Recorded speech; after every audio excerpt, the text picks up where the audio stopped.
বসে একটা কথা বারবার মাথায় আসছিল, এখানে বাজার কি করে হয়? ঠিক তখনই দেখলাম একটা সবজিওয়ালা নৌকা করে যাচ্ছে।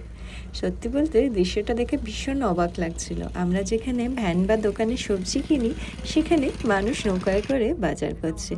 এরপর আমরা নামলাম একটা ছোট্ট গ্রামে।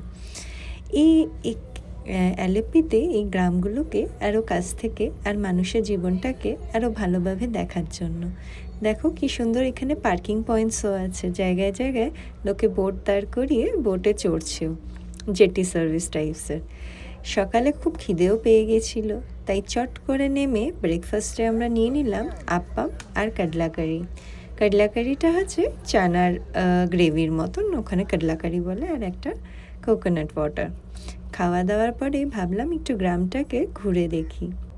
বাড়ির সামনে ঘাট, আর ঘাটের পাশে নৌকা পার্ক করা। কোথাও আবার এপার থেকে ওপার যাওয়ার জন্য ছোট্ট ব্রিজও তৈরি করা আছে। এখানে নৌকা শুধু ঘোরার জিনিস নয়, মানুষের রোজগারের জীবনের একটা অংশ। আর এইসব দেখে এত অবাক হচ্ছিলাম, তখনই একটা জিনিস মনে হলো, মানুষ কত সুন্দরভাবে নিজের জীবনকে চারপাশে প্রকৃতির সঙ্গে মানিয়ে নিতে পারে। আমরা যেমন রাস্তা ধরে চলতে অভ্যস্ত, ওরা তেমন জলপথে ঘুরতে ঘুরতে আমাদের ফেরার সময় হয়ে গেল।